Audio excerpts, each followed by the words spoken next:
Welcome to Around the Weird. Here's your host, the museum curator of the strange and unusual, Mr. Nothing. Thank you, mysterious voice, and welcome back to Around the Weird, a booktube channel where I talk about all the unusual and out of the ordinary literature that I found in my travels. Today it is Poetry Thursday, so I wanted to talk about some interesting poetry that I found from a classic author this time, and because it is December, I wanted to focus on winter or holiday-themed poems, and I have an interesting one for you today. It is all about the snowy woods and whatnot, maybe a little bit more than that.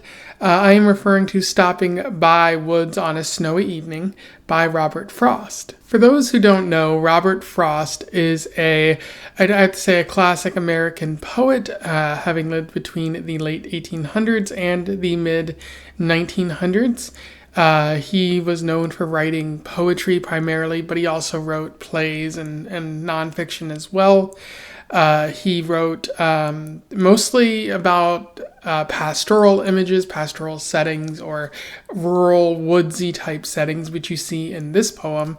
But you also see on the Path Not Taken, or The Road Less Traveled, which is a poem that I'm very familiar with. It's one of my favorites, high quality, although I haven't talked about it on here because I don't really have a lot to contribute to the conversation there.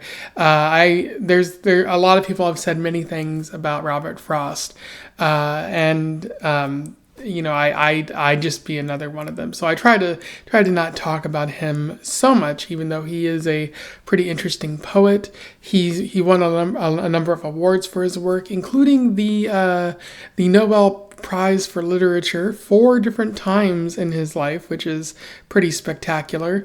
Shows the acclaim and the quality of his work, I think, for them to notice it like 4 separate times.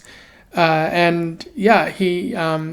widely regarded, often quoted, and I think fairly so, because he puts a lot of thought into his poems. Even the one that I'm talking about today is pretty short, but it's filled with a lot of interesting imagery and especially an interesting structure that I'll talk about when I get to it. But without further ado, let's talk about Stopping by Woods on a Snowy Evening. I will read it, do a little bit of analysis, and we will move on from there. Stopping by Woods on a Snowy Evening. Whose woods these are, I think I know. His house is in the village, though. He will not see me stopping here to watch his woods fill up with snow. My little horse must think it queer to stop without a farmhouse near, between the woods and frozen lake, the darkest evening of the year. He gives his harness bells a shake to ask if there is some mistake. The only other sound's the sweep of easy wind and downy flake. The woods are lovely, dark and deep, but I have promises to keep, and miles to go before I sleep. And miles to go before I sleep. And so that was Stopping by Woods on a Snowy Evening. In terms of analysis, there is a fair bit to discuss in this poem. It's a pretty short poem. There's only four verses, but within those verses, there's quite a bit to talk about. In terms of narrative in this poem, it's pretty simple. The narrator is stopping in the woods that belong to somebody in town, and he's just thinking about this winter night. The horse in this poem is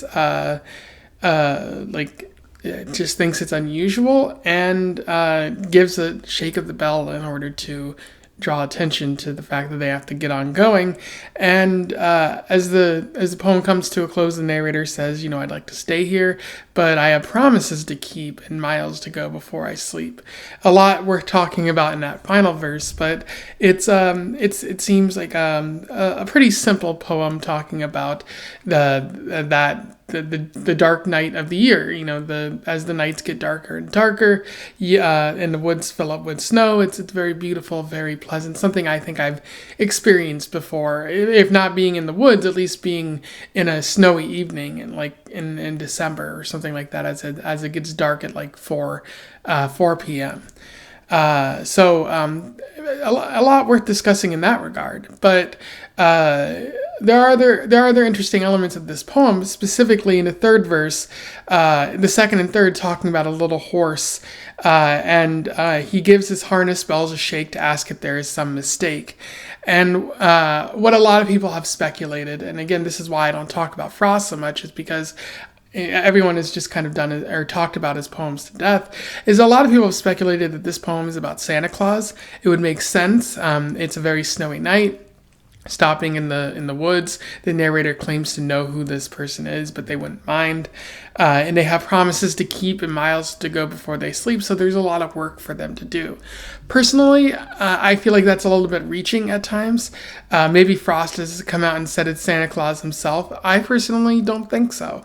I think it's a bit of a reach because first he says it's his little horse, and people have interpreted that to mean a reindeer. I think if Frost had meant reindeer, he would have said reindeer. So, I would just like to argue with that perspective of the poem. But the structure of the poem is also interesting, where the third line of each verse is the at the end of the line that word is the rhyme for the following verse. So in the first verse, it's know, though, and snow that are the rhymes, and the third line is here. And so in the second verse, you have queer, near, year as the rhymes, and lake as the odd one out. And then in the third verse, it's shake, mistake, and flake with sweep as the odd one out. And then in the fourth verse, it's actually out of the norm. It's deep, keep, and then sleep, which is repeated. And so that stands out in particular. And I'd like to discuss a little bit more about the fourth verse in this pretty interesting poem. In the fourth verse, the narrator says, "The woods are lovely, dark and deep, but I have promises to keep and miles to go before I sleep, and miles to go before I sleep." So, the first question is, what kind of promises does the narrator have to keep? A bit mysterious, and I think that's why some people have speculated that it might be Santa. But, it could just be that this narrator has a family, and they have to go and visit their family, keep them warm, and provide for them. Or something like that. It doesn't necessarily have to be, a Santa-related thing. And then the last line, which is repeated, "and miles to go before I sleep, and miles to go before I sleep." I think that's really interesting. Like I think it means two different things there, though. Like the first time you see it, it just means he has miles to go before he can finally go to sleep. It's a long way home. But the second time you hear that, when it's repeated, I think it has a different meaning entirely. And my interpretation of it, just reading this kind of poem, and knowing that like Robert Frost wasn't afraid of talking about death or whatnot, my interpretation is that it's about death. Like he's saying in miles to go before I sleep as in bed, and then in miles to go, years to go before I'm dead, before I can experience the sleep of death and finally be at rest. That's personally my interpretation. I think it adds a sort of darker tone to this poem. It's already pretty dark because the atmosphere is gloomy and snowy and whatnot, but this adds another layer to it. Like this is not where he's going to die. He's going to die of old age probably in the future, but he still has those miles to go. He still has those years to go. Very, very interesting kind of interpretation, one that I don't feel is out of line with the poem, but you may disagree, and let me know if you do in the comments below. Anyway, those are my thoughts on Stopping by Woods on a Snowy Evening. A pretty fun poem. All of Robert Frost's poems are worth checking out in some regard. He does a lot of interesting things with structure and rhyme and narrative as well. I always have a good time when I read some of Frost's work. So do check that out and click through on the link in the description below so you can read more. Let me know what your thoughts are and if you think my review is accurate or inaccurate of this poem. Otherwise, don't forget to like, share, and subscribe so other people can find out about this poet or this poem if they do not already know. And other than that, I wish you the best of luck in your weird and snowy travels. Farewell.